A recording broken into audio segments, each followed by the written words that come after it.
Abby has also traveled the world. It isn't like she's never gone anywhere. She's been all over the world, and she even has skydived. Welcome to Real Siblings, It Ain't Easy, a real estate podcast with the goal to educate, inform, and save their listeners time as they navigate the market and properties in their neighborhoods. Get ready to join real-life siblings and professional real estate advisors, Donna Reed and Eric Seemann, as they discuss how it may be simple, but it ain't always easy. Every time I think about the places I have known, I realize that times have changed. So I'll do what I can to make this house into a home. Yeah, yeah. Hi, everyone. Thanks for joining us on this next episode of Real Siblings, It Ain't Easy. This podcast is altogether unconventional, unique, unusual, and seriously, it just ain't typical. I'm Eric. She's Donna. And for those of you who are watching, you can see there's a third person. Two of us are professional real estate agents, and one is a very special guest that we have today. This podcast blends lifestyle and real estate. We work to communicate, educate, connect, and entertain our listeners. While the topics always vary and conversations go in a lot of different directions, remember, we endeavor to provide our listeners with insights into the industry, better equipping them for their next real estate transaction. And Donna? All right. So hi, everybody. So today we have a special guest. Her name is Reverend Dr. Evie McDonald. She's kind of in the dark, so you're just going to want to listen to this and maybe not watch because it's hard. You don't project like that. That's just a lighting issue. I know. Well, okay. I wasn't saying anything about she as a person. So Evie is a friend of mine that I met in Tucson, and I was trying to remember how long ago, Ev, like because COVID years just went by. So I'm like 8 years. I don't know how many years ago. And Evie was working at the church that I attended, St. Mark's. And I took an Advent class, and we were at Barnes & Noble, right? Yep. Yes. Since then, our friendship has grown and developed, and we have been in a Bible study, a group with other retired pastors and things on Monday nights, and a Tuesday morning book club. And Evie is smart. She's kind most of the time. She's super witty. She's very sarcastic. She is, I just have to be real. I'm biting my tongue. Yeah, you're gonna. And part of what I have learned from her is not related to the things that we've already talked about, but it's related to getting to know someone who has lived most of her life with a disability. And I'm not even sure of the right words anymore to say related to things. Evie, welcome. Thank you for joining us. Yeah. Why don't you tell everybody where you were born and maybe a couple places you lived, because I don't know if we have time for all the places, but what? I was born in Ogallala, Nebraska. For those of you who are not really familiar with the U.S., that's almost in the middle of it. And I've lived in Nebraska, Iowa, Washington State, New York State, Arizona, and maybe a couple of other places in there. Yeah, she really has traveled a lot. And is Nebraska home? Yeah. Yeah, Nebraska's home. So, Evie, Eric and I have been doing these podcasts, and some of them are about the houses and some of them are about the lifestyle. And as such, I have learned and seen a little about how you live. So why don't you maybe tell our listeners a little about how you modify, I'm going to say your kitchen. And I know it may be everywhere, but to me, the kitchen is the most obvious. When you move into a place, because we've sold a couple and you've bought a couple, what are some things that you do to modify your kitchen?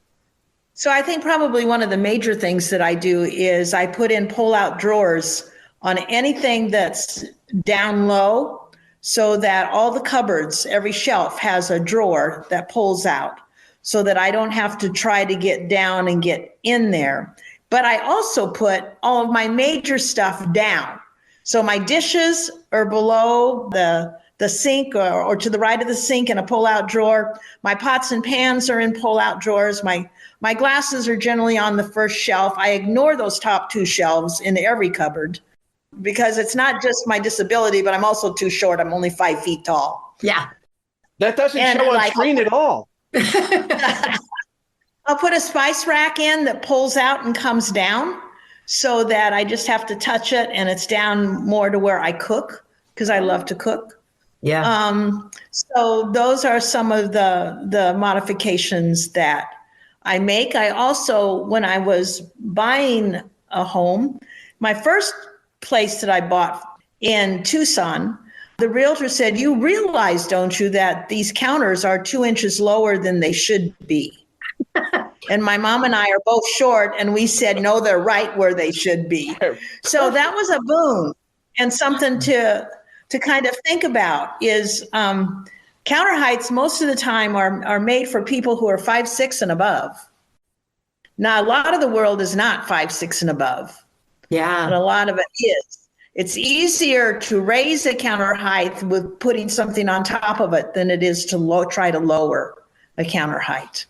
Good point. So, to our listeners, before we go too much further, yes, we're talking about disabilities and lifestyle and how that impacts people. Those of you who've been a listener, you know I'm an instructor with the San Antonio Board of Realtors Realtor Academy. I teach pre-licensing classes, and part of that, we discuss protected classes for race, gender, family orientation. And the last protected class was Americans with disabilities. And despite that, the single largest group that is still discriminated against are those people with disabilities. And that is what led to this conversation and Donna reaching out to Evie and Evie deciding to join us. So we're a little bit late in getting to what we're actually talking about.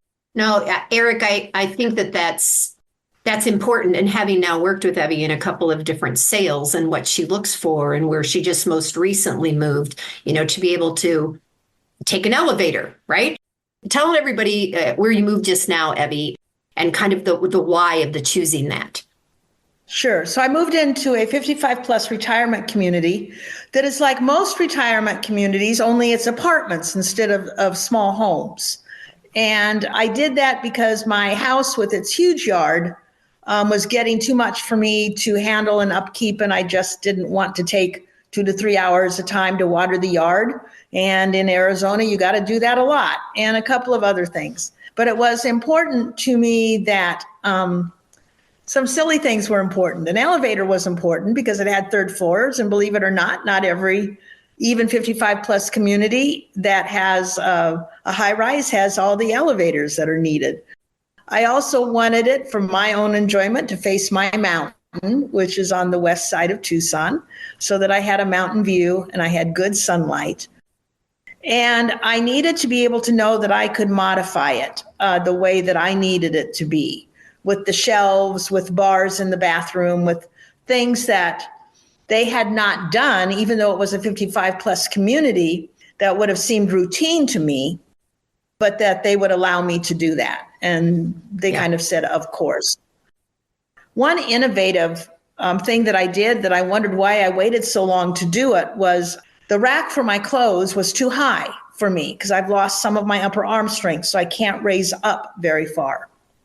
They said what it was going to cost to lower the rack by 4 inches. So all I did was go get a sturdy shower rod with 2 S hooks that were 4 inches in length and hang that and lower my clothes rack. Simple, inexpensive way to modify. That's brilliant, Ev. That's really neat.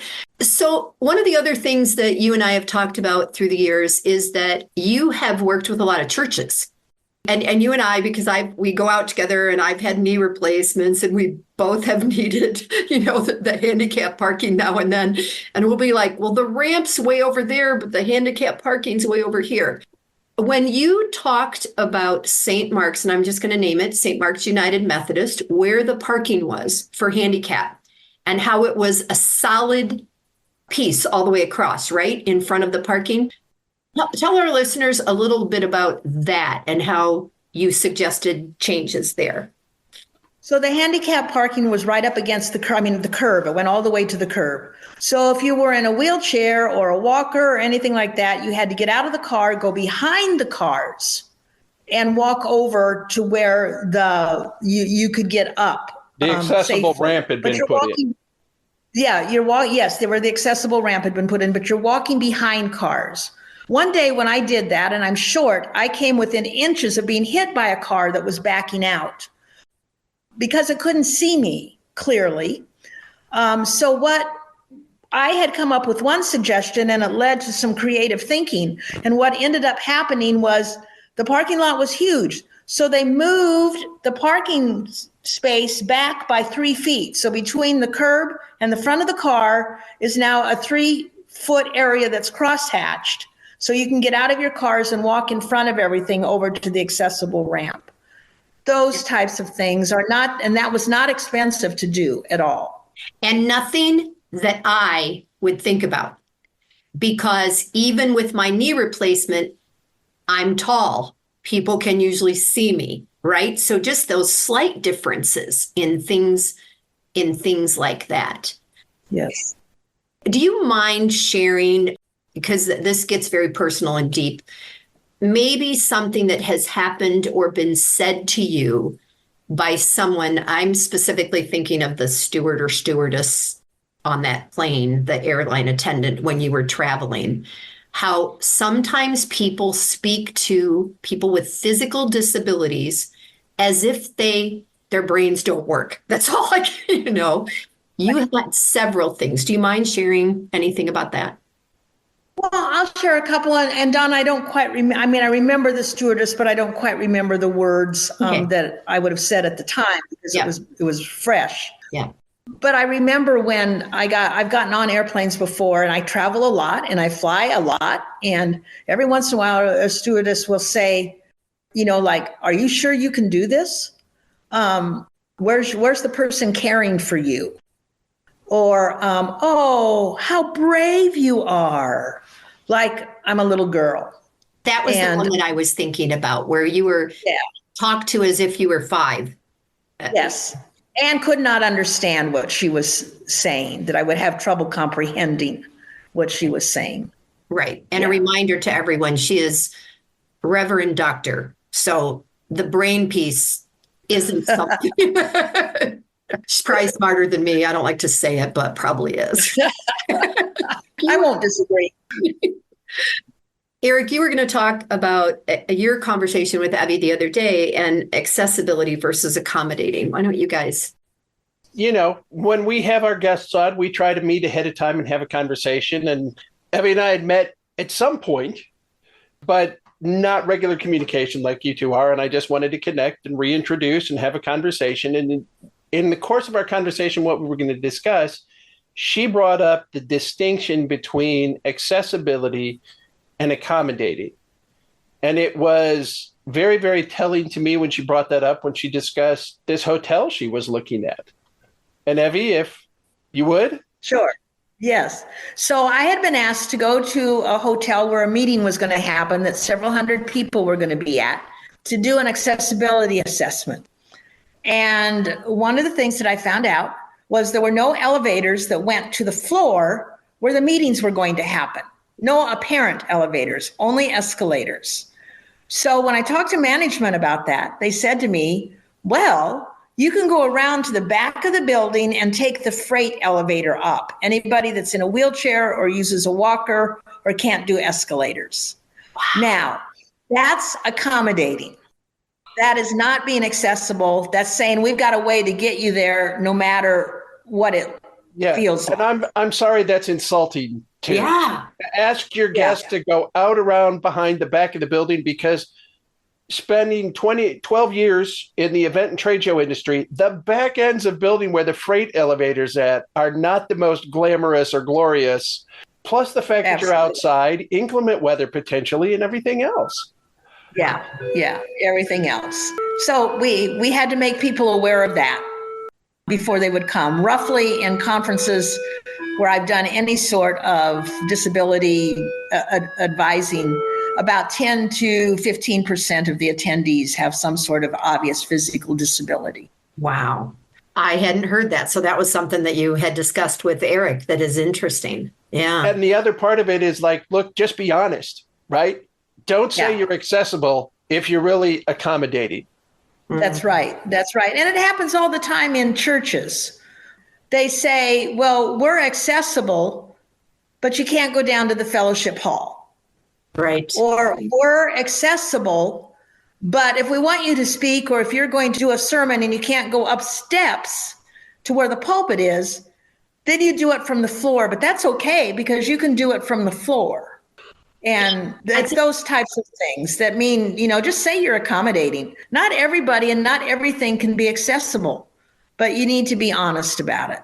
And it was at this part when we talked about our church in Lindsey, Donna, and the fact that if you came in the side door, which many of us entered during non-service days, you were up 5 or 6 steps to a landing.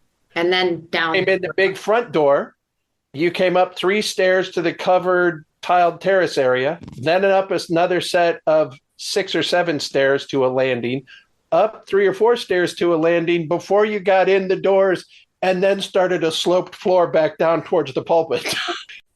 When they did the addition, they did a good job. They did a really good job of that. Well, and I did tell Evie, you should take a lot of credit for that because I know you were very, very instrumental and engaged and instrumental in that whole redesign. Yeah. Yeah. Some of the things that I have noticed from my perspective, when I've been asked to come in and say, tell us what we need to do to be accessible, when they need to say to be more accommodating. Maybe they've just built a new addition, or in one case, it was a brand new church. They ask for my advice after they've built it. Oh, that's right. You had said that. Makes total sense. Right. Oh my God. You also crazy. Have been a speaker. I remember talking about an ALS convention, and you have said even, times you've been invited to be the speaker. And there's no way to get up to where the microphones are. Well, that's right. I was one of the major speakers at this meeting of several hundred people, doctors and individuals with ALS and their caregivers and families and practitioners of all sorts. And I go into the main room, and there's no way to get on the stage. I mean, literally no way. They lifted me onto the stage. That really felt good. Wow. And there was probably a round of applause when you got up there, right? The fact that people lifted you up to get you onto the stage. Yeah. They thought it was cute, I guess. I don't know. That was it. I'm sure they did. So tell me, or tell us, the listeners, if you had your way, and I was a new home builder or whatever, would you feel like someone like yourself or people who represent maybe different categories and different levels of disabilities should be like on every panel with every company before they design things? I mean, is that what would make sense to you? Well, in reality, I mean, that would be a dream come true. I mean, that would make sense to me. And I think it could be somebody like me that seems to have a broad perspective on multiple levels of physical disability.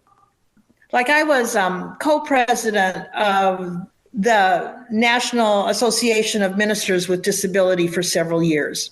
And so we learned what the rules were for door widths and for how heavy a door should be, an inner door versus an outer door, and to push open, and what that tension should be in, and so on and so forth. And unless they have to, builders are going to ignore those things because it's less expensive to ignore them. But what I was saying to Eric was, if some creative builder decided to build a small community of, let's just say, maybe 100 homes that were accessible, already had bars in them, had countertops that were lower, that somebody could put on to make higher if they wanted to, had no entry doorways, had the doorways wide enough to get wheelchairs through, you wouldn't be surprised at the number of able-bodied people that would want those homes. We related it to people who now gravitate towards gluten-free bread products, not because they have an issue, but because generally they're healthier, right? Everybody needs them. Yeah. Well, and if you're thinking of aging in place, wouldn't you start out with a home like that? Or if this is going to be if this is your second or third home, let's buy this one. We don't need it now, but we might in the future. And then we don't have to change anything. Yeah. Well, on that point, this coming week, we will have a young contractor out starting to build from our driveway to our front door a ramp.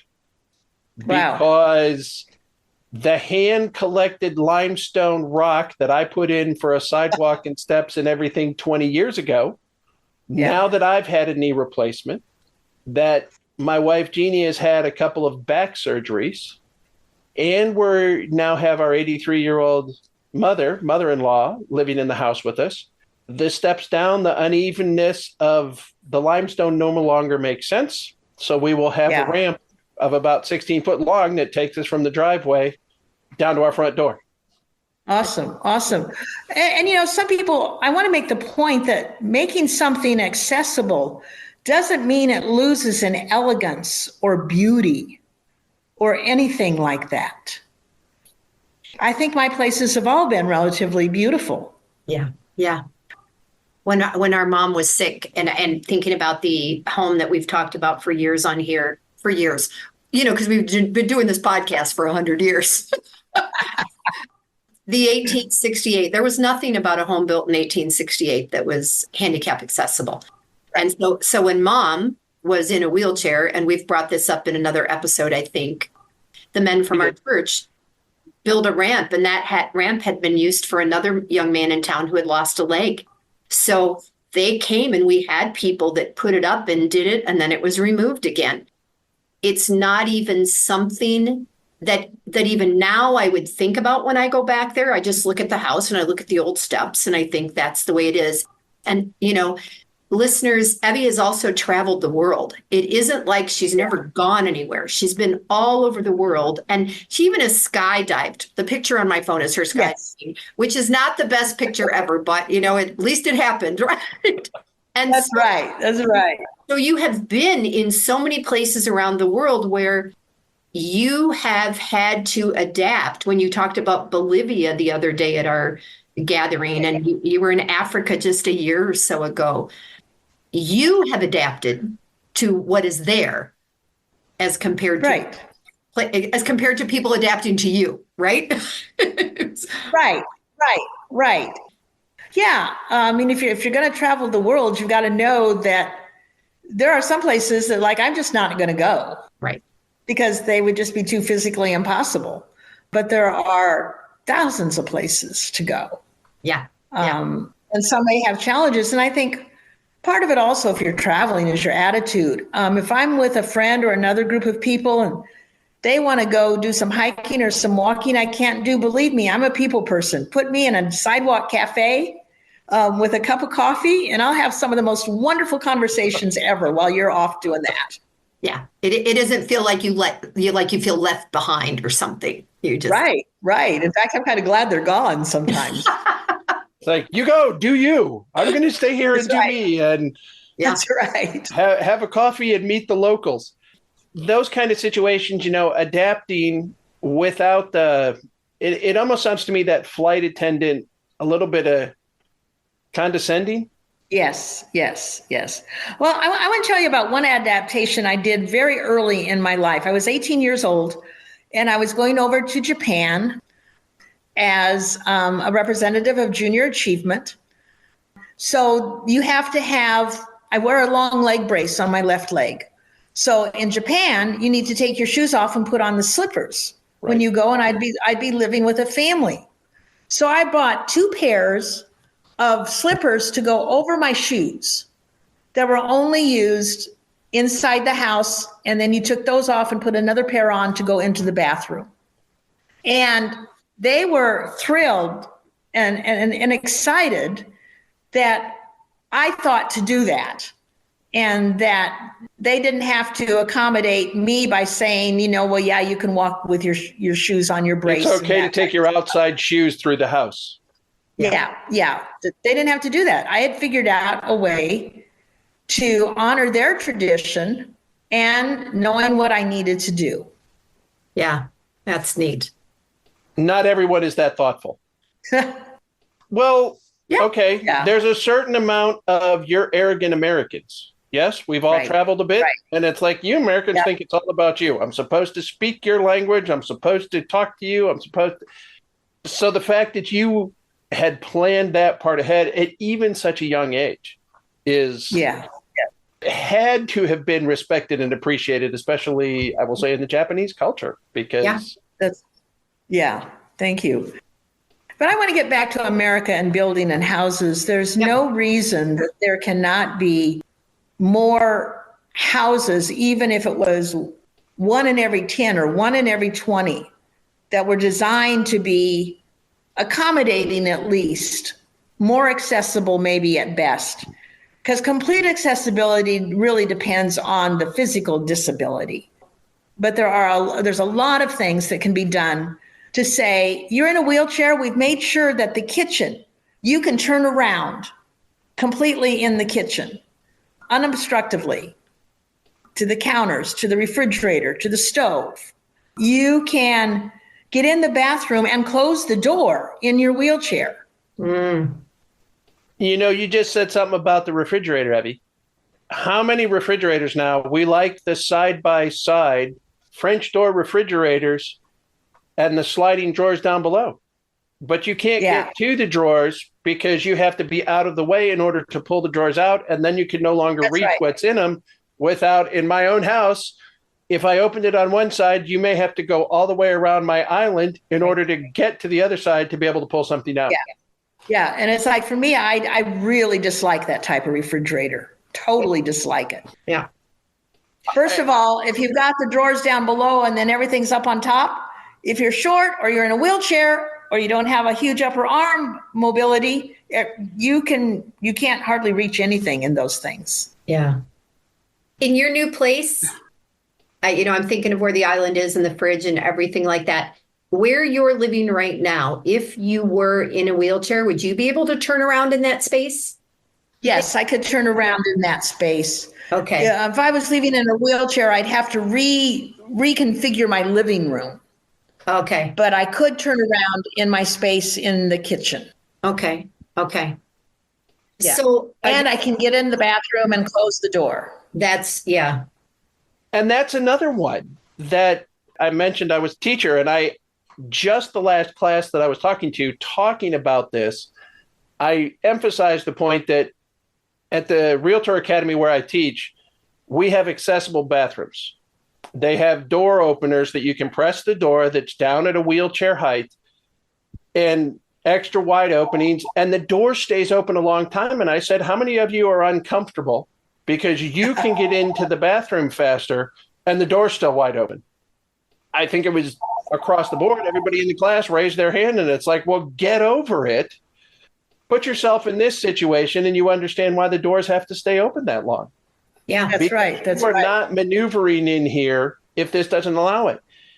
Yeah, I was going to say at St. Mark's, Donna, you may not recognize this, but when I was asked to do my work with the trustees on their very first disability assessment, which would have been years ago, they couldn't see the need for automatic door openers to the restrooms until I had them get in wheelchairs and try to get in the men's restroom and the women's restroom. And then they were like, oh. Eye-opening, yes? That would be a great, thinking of the youth group or something, wouldn't that be a great activity or exercise for the youth group to find out what that, gosh. Yeah. Super interesting. Yeah. All right. So we're getting down to the wire.